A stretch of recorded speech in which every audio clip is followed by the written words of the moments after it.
Hello, good morning.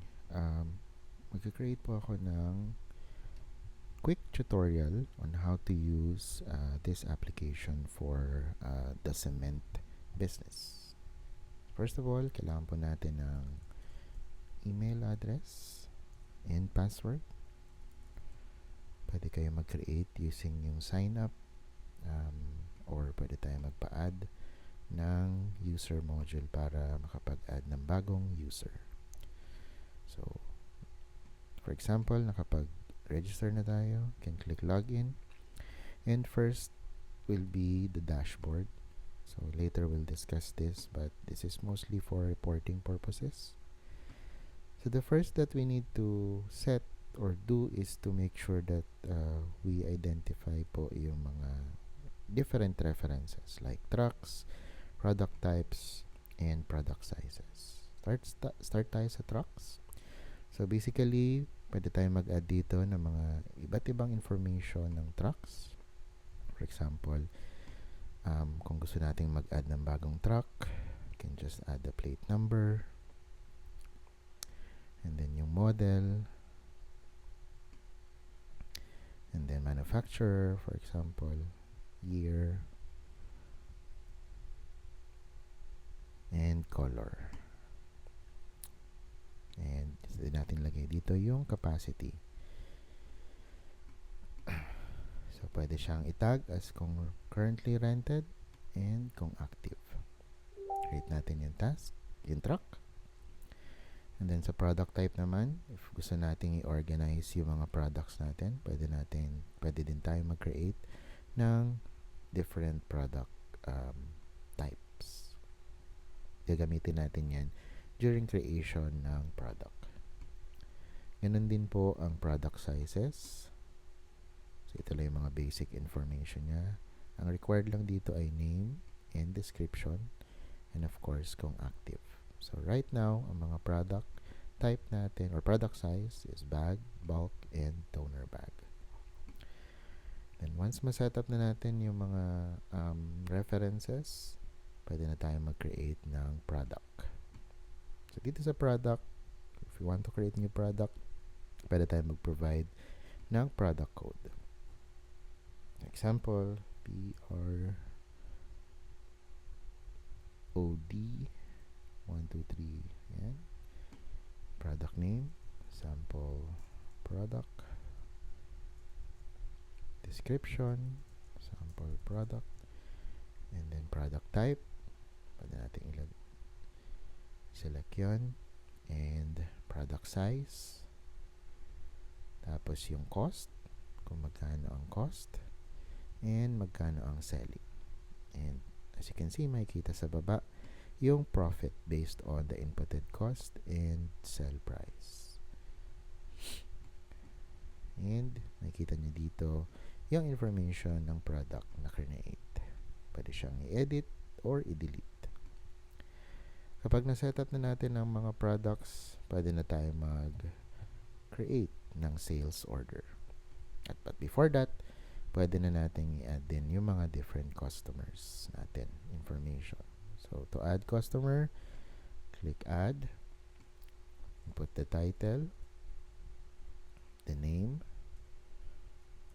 middle name if meron man, last name, contact number, email address if meron, and yung credit limit.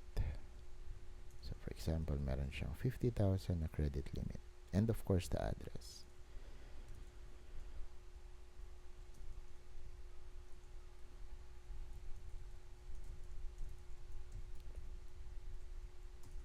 Yan. Create the customer. And makikita natin yung customer details dito. And also informations like yung recent sales and recent invoices. Pwede natin i-edit ang customer if needed or pwede rin i-delete. So, makikita natin dito lahat ng list of customers. Pwede tayo mag-search. Automatic. Mag-filter siya. Okay. So, meron na tayong product, customers. Now, pwede na tayo mag-create ng sales order. So, dito magsisimula ang mga sales order. So, to create sales order, just click create. And automatic yung sales order number. Para tayo mag-select ng order date. If it was passed. And then, select natin yung customer. So, si John Doe, yung last nating na-create. And then yung truck. And then pending for now. Different statuses natin ay pending, processing, completed, or canceled. So, for now, pending. Pwede tayo mag-add ng notes. Sample notes. And then, sa baba naman, mag-add tayo ng order items. So, meron ng initial na nakalagay na item dyan. Select lang natin yung actual item. So, for example, yung ginawa natin na sample product, automatic ma-fill out yung unit price, pero pwede pa yung i-edit if needed. Pwede rin tayo mag-input ng quantity. Say, for example, 100. And automatic magko-compute yung total for that line. Pwede tayo mag-add ng notes for that. And pwede pa tayo mag-add ng items. Another item. So, for example, this one. And this is 50. So, yan. Automatic nagko-compute yung grand total. Add tayo ng tax, for example. And then, add tayo ng discount. Yan. So, as you can see, automatic nagko-compute yung grand total. Create sales. And, makikita natin dito yung information ng sales order na ginawa natin with order information, order summary, and then yung mga items. Pwede pa natin siyang i-edit if needed. So once we edit it, we'll display here all the information, and then pwede natin palitan yung status to completed.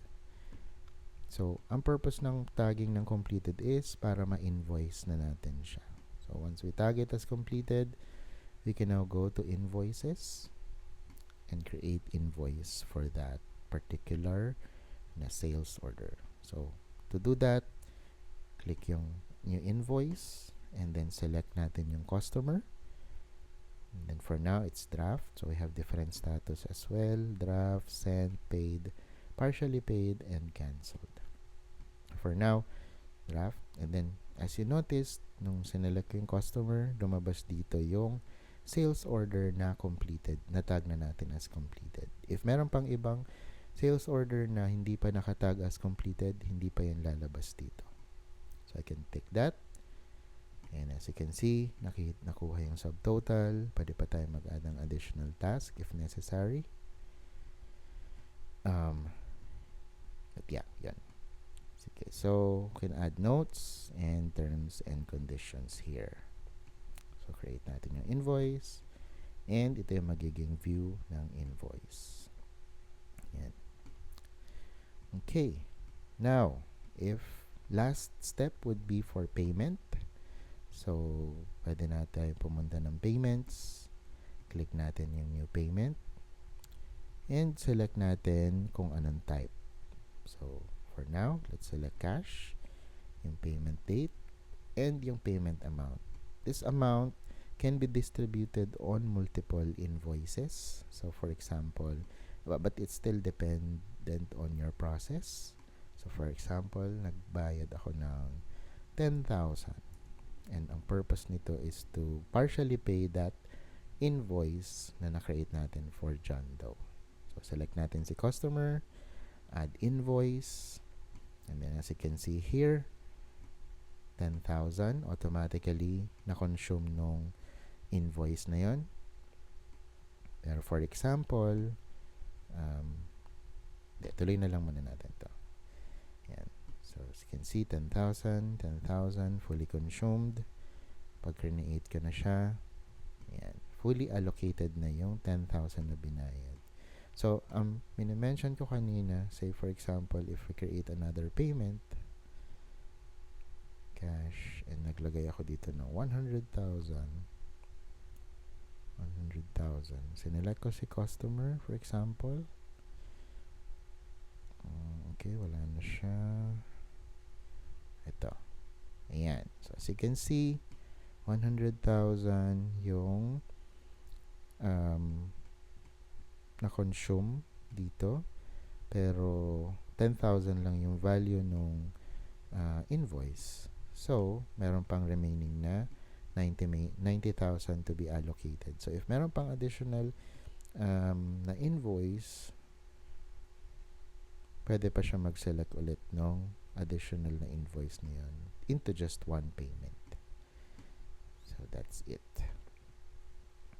Pero anyway, para mas maging clear na lang at hindi nakakalito, much better if one payment to one invoice, or at least one payment to multiple invoices of the same customer na lang yung gagawin. Yan. So, I've also added yung view ng customer. So, for example, si John Doe, makikita natin dito na meron na tayong details for recent sales orders, and meron na rin tayong recent invoices. As you can see, meron tayong total and yung paid amount and the balance. So, partially paid pa lang siya. You can view this like that. So, may balance pa siyang 14,900 since nakapagbayad na siya ng 10,000.